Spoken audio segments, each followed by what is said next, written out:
Salut, aujourd'hui on se retrouve pour une nouvelle vidéo où je vais crash tester des nouveaux produits.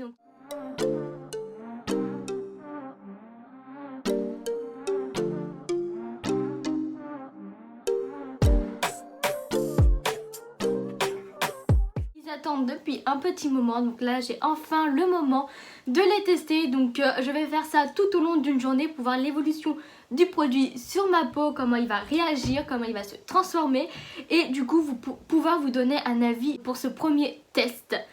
Je vais donc vous laisser avec la suite de la vidéo pour que vous puissiez voir de quel produit je parle et surtout l'effet qu'ils vont rendre. Alors pour appliquer le fond de teint, je vais mettre d'un côté une base et de l'autre je ne vais pas en mettre.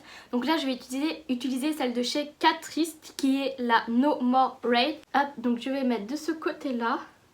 Comme ça on va voir s'il y a ou pas une différence. Alors du coup pour le fond de teint, je vais utiliser un fond de teint de chez Kiko. C'est le Dolce Vita. Il est en teinte 01 beige. Et le flacon se présente comme ça. Donc je ne l'ai encore jamais utilisé. Oula, je vais peut-être le mélanger avant parce que il a l'air d'être super, vraiment super liquide. On va réessayer. Oula oui. Je sais pas si vous pouvez voir à quel point il est liquide. Il se fait tout bord par l'éponge du coup. Bon. Est-ce qu'il précise ou pas la couvrance qu'il a? Donc déjà il y a un SPF de 30. L'effet fraîcheur et résistant à l'eau, lissant et sublimant. Bon, on va voir. Je vais essayer de directement l'appliquer comme ça. Vous voyez à quel point il est super liquide. J'ai jamais testé un fond de teint si liquide. Il a une odeur très parfumée par contre. Donc pour celles et ceux qui n'aiment pas ça, je la trouve quand même assez présente. Donc pareil, une fois sur le teint on ne la sent pas trop, mais pendant l'application on la sent quand même pas mal. Donc là déjà ce que je peux te dire c'est qu'il n'a pas du tout un fini mat. Il est très luisant. Donc je prends le côté de mon éponge sans matière pour essayer d'absorber s'il y a de l'excédent de matière. On ne voit pas la matière par contre. On voit qu'il est bien lumineux mais on ne voit pas la matière. Donc après pour le concealer, je vais prendre celui de chez Révolution, donc qui me faisait envie depuis un très long moment. C'est du coup le Conceal and Define qui est en teinte C3. Donc j'avais un peu galéré à trouver une teinte qui pourrait me correspondre parce que il y en manquait beaucoup de testeurs. Et là, il manquait aussi beaucoup de teintes. Il était très vite ce rayon. Donc déjà l'applicateur il est énorme. Je vais l'appliquer dans mon coin interne comme ça. Et ici. Donc je vais l'appliquer que d'un côté pour voir du coup sa couvrance dans un premier temps. Je vais aussi le laisser sécher quelques secondes parce que donc ça améliorera peut-être sa couvrance. Donc on va pouvoir l'étaler. Au final j'avais peur que la teinte soit trop claire mais au final non, pas tant que ça. Parce que dans le tube elle semblait beaucoup plus claire. Je crois qu'il est plutôt pas mal ce concealer. Ouais, il a quand même pas mal lissé mon dessous d'œil. Il n'a lui non plus pas un effet matière. Je crois qu'il est vraiment pas mal. Du coup je vais pouvoir faire pareil de l'autre côté. Par contre du coup comme l'embout il est quand même assez gros, du coup il a beaucoup de matière sur lui et c'est difficile d'en mettre très peu. Et oui j'ai pas dit mais du coup le fond de teint il fait 30 ml et le concealer il fait lui 4 grammes. Ouais franchement je crois que j'ai jamais testé un concealer aussi couvrant. Je vais donc pouvoir poudrer, donc ça je vais faire ça hors caméra et on va revenir du coup pour le bronzer. Donc maintenant que j'ai poudré mon teint, donc est-ce que je vois une différence? Je vais enlever l'excédent. Donc je prends un gros pinceau sans matière pour le faire. Là on voit peut-être un peu plus la matière à ce niveau là, donc est-ce que c'est le fond de teint ou l'anti-cerne? Peut-être que j'ai aussi mal étalé. Et j'ai pareil à ce niveau là. On va voir comment que ça évolue dans la journée de toute façon. Alors du coup pour le bronzer, donc j'ai une palette de chez W7. C'est la Honolulu Silhouette. Donc je vais vous enlever le plastique. Donc il y a 4 couleurs qui sont ces 4 là. J'ai voulu la prendre parce que j'ai bien aimé qu'il y ait 4 couleurs. Comme ça peut faire plusieurs périodes de l'année. Moi je vais déjà essayer celle-ci vu qu'elle est un peu plus froide. Donc je l'applique aux endroits habituels. Alors déjà ce que je peux te dire c'est que il est quand même vraiment bien pigmenté. Il est assez poudreux dans le pan. Et il se dégrade plutôt bien. Je pensais pas qu'il allait être autant pigmenté vu la couleur. Je pensais qu'il n'allait pas se voir. Au final je touche à peine le pan et ça suffit amplement. On va voir au niveau du front parce que généralement je sais pas pourquoi mais les bronzers à ce niveau là ils marchent moins. Bien écoutez, pour le front il est aussi plutôt pas mal hein. Du coup ce que je vais faire pour faire une mise au propre, je vais prendre ma petite houppette et je vais essayer avec cette teinte. Je vais voir si elle n'est pas trop foncée. Donc je vais en prélever légèrement. Et donc je viens tracer un trait juste à ce niveau là. Et bien écoutez, je pense que cette teinte elle est parfaite puisqu'elle a un petit peu un sous-ton jaune. Donc ça fait pas trop décalé avec mon teint. Hop, du coup je peux prendre mon gros pinceau et enlever l'excédent. Et je passe un petit coup sur mon front pour bien faire le dégradé. Donc ce que je vais faire là, c'est que je vais du coup faire les yeux. Et je vais aussi donc reprendre de la poudre au cas où il y ait des chutes. Et en mettre légèrement à ce niveau là. Comme ça les chutes iront directement sur la poudre et ce sera beaucoup plus facile à y enlever. Alors comme pour le teint, je vais utiliser une base que d'un côté, donc une base à paupières, et moi je vais utiliser donc une de chez Shiglam. C'est la Ready Set Primer. Et donc l'appliquer sur cet œil. Donc pour la palette, on va tester donc celle-ci, donc c'est une de chez Profusion Cosmetics, c'est la Spectrum, donc il y a 10 teintes dans la palette. Elle est vraiment sublime. Donc je sais déjà à peu près ce que je vais faire. Mais c'est le comment je vais m'y prendre surtout. Je vais commencer par prendre un pinceau assez fluffy. Et commencer par prendre de la couleur Bermuda qui est le bleu. Je vais l'appliquer dans celui-là, dans le creux de paupière. Bon déjà, ça se voit pas des masses. Pourtant là c'est le côté avec lequel j'ai appliqué la base. Bon du coup je vais changer un peu mon maquillage. Les teintes que je vais utiliser du moins. Mais en tout cas, comme ça, elle est très jolie. Elle n'est pas aussi foncée que ce que j'aurais aimé. Mais elle est très jolie. Du coup, est-ce que je tente ce que je veux faire ou pas? Je vais essayer, on verra bien. Donc là, je vais prendre de la teinte Lucky qui est le vert juste ici. Et donc l'appliquer au même endroit mais de façon plus précise. Et je vais garder le même pinceau. Hein. Donc là, c'est pareil, elle n'est pas hyper intense. Après, vu le pinceau que j'ai pris, c'est pas fait pour que ça soit le maximum intense. Donc ce que je vais faire, c'est que je vais prendre un pinceau un peu plus précis, mais toujours fluffy, et reprendre du vert. Vous voyez déjà, quand les poils sont plus denses, la couleur est déjà un peu plus intense. Donc là, je reprends le pinceau, le premier, je frotte bien sur ma main pour enlever tout l'excédent de matière. Et je vais reprendre la couleur bleu Bermuda pour la remettre à ce niveau-là. Voilà, donc là on la voit un peu plus et je reprends mon pinceau vert, je redégrade, voilà. Ensuite, je vais prendre un pinceau encore plus précis. Donc par exemple ce comme ça, mais toujours pour dégrader.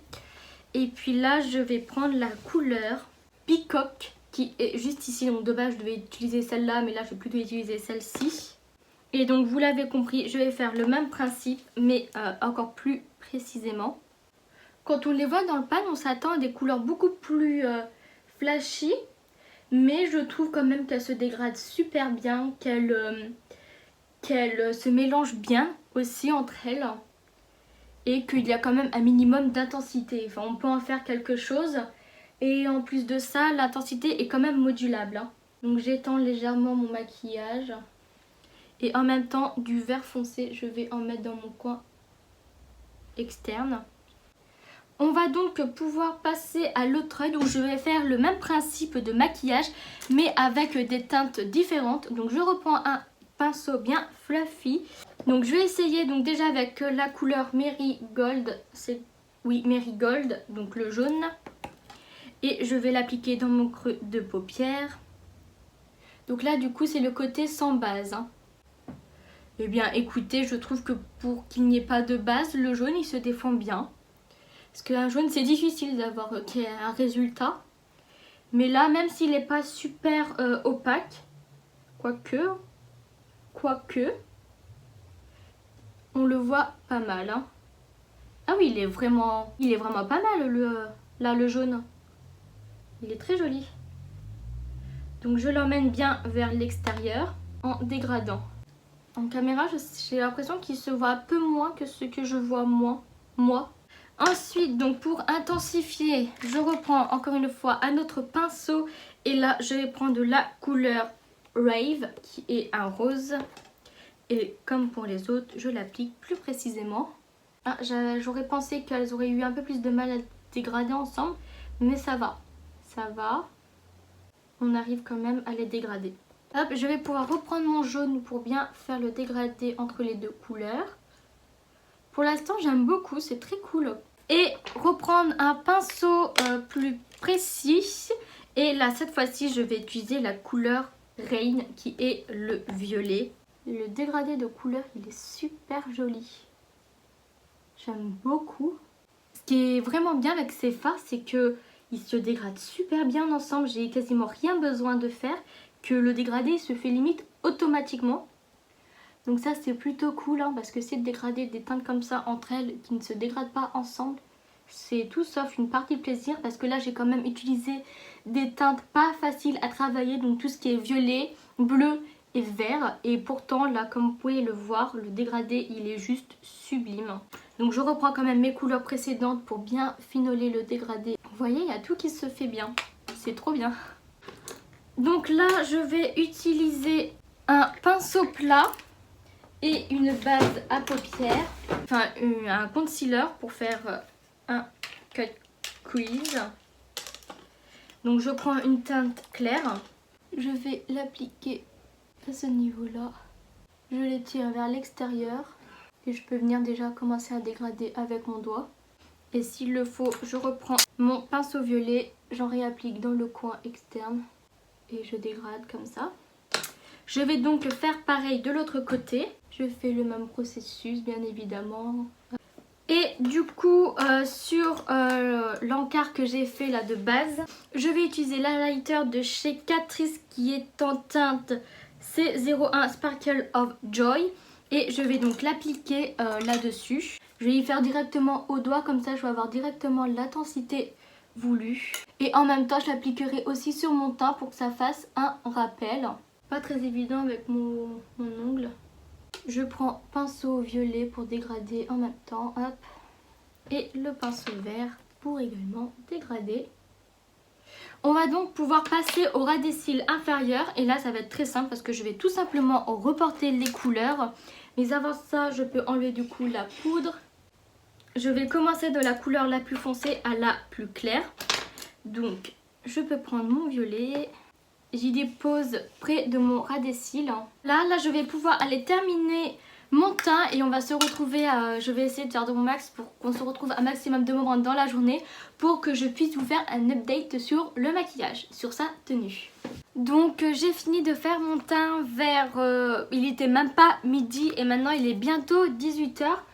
Alors qu'est-ce que je peux dire de mon teint? Donc il y a un peu de mascara qui est tombé mais ça c'est normal.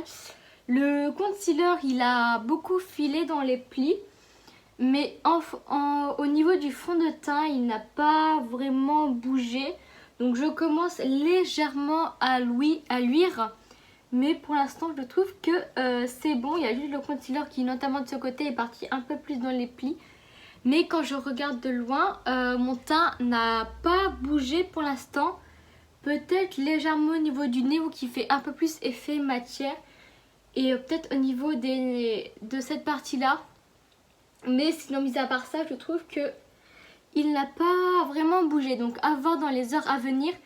Mais j'ai l'impression que le concealer, oui, il bouge. Donc faudrait que je le reteste une autre fois pour voir ce qu'il donne.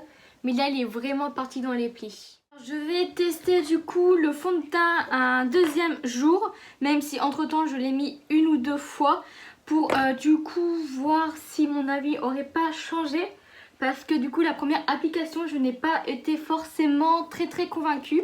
Donc là j'applique la base verte pour corriger les rougeurs de chez Catrice sur l'ensemble de mon teint.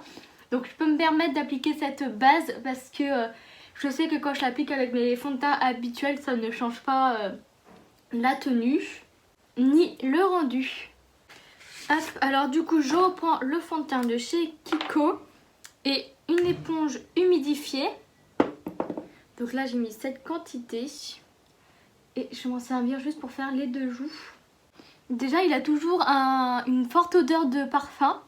Par contre j'ai l'impression qu'il est un peu moins liquide que ce qu'il était la première fois que je l'ai testé. Par contre j'ai toujours l'impression qu'il a une couvrance moyenne qui sert juste à unifier le teint. Alors du coup si je regarde le rendu d'un peu plus près, donc il ne fait toujours pas d'effet matière. Mais oui, il a clairement pas une couvrance quoi. Par contre il est assez lumineux sur le teint, sur le visage, donc ça c'est plutôt pas mal. Du coup je vais également réappliquer l'anti-cerne de chez Révolution, donc aux mêmes endroits que l'autre fois. Je vais attendre qu'il sèche aussi un petit peu. Et je vais donc maintenant le dégrader. Déjà niveau couvrant je le trouve vraiment bien. C'est un peu la première fois que je teste un anti-cerne aussi couvrant, donc je suis agréablement surprise. Ensuite, étant donné que c'est une matière qui est quand même plus épaisse, comme elle est plus couvrante, il faut un peu plus de temps pour la dégrader, ce qui du coup paraît normal. Donc là j'ai l'impression qu'on voit davantage la matière au niveau vraiment du coin interne. Donc là où il y a un peu plus de marque on va dire. Là je vais donc aller finir mon teint de mon côté. Et donc je vais revenir du coup une fois que j'ai fini mon teint pour vous donner le rendu du coup une fois le teint complet fini. J'ai fini mon teint. Alors si on regarde de plus près, qu'est-ce que ça donne? Au niveau du menton, rien à dire. Peut-être au niveau du nez, j'ai l'impression qu'il y a un petit effet matière mais très léger. Sinon pour le reste du teint, bon, ça fait très naturel, il n'y a rien à redire sur ça. Par contre, niveau couvrance, c'est vraiment pas très conséquent. J'ai l'impression juste que du coup, au niveau de mon nez, on voit la texture de mon nez à travers. Donc ça, je trouve ça un peu plus dommage parce qu'on dirait du coup qu'il n'est pas maquillé. Mais mis à part ça, sinon, il est très joli. Donc là je vais partir pour une journée qui va être plus ou moins on va dire mouvementée.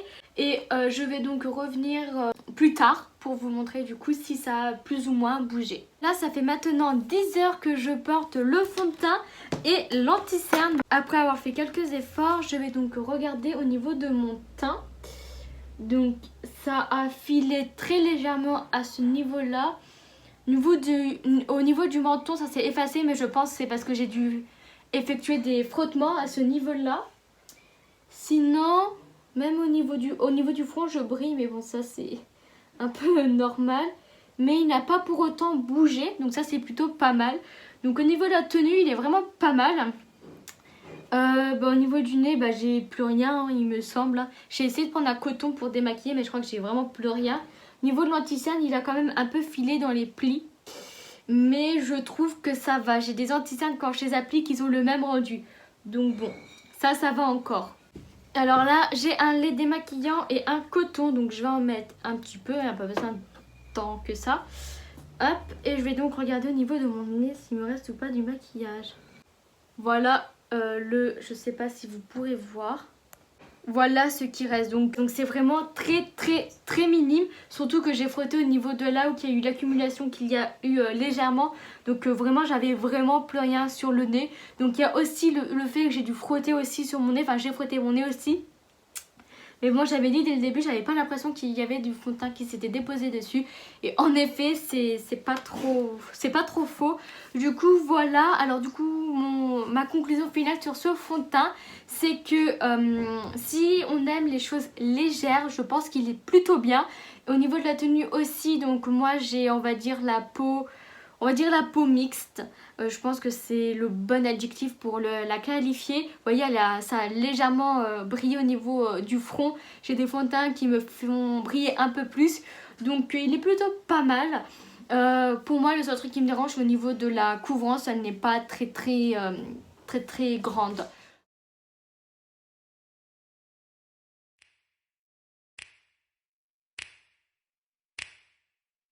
You know just what you do to me. Play my emotions like a pair of puppet strings. Did it ever occur to you, my heart's more than a toy? Please go Voilà, easy du coup, on la me, vidéo baby. est terminée. J'espère qu'elle vous aura plu. Et sur ce, on se retrouve pour une prochaine vidéo. Bye!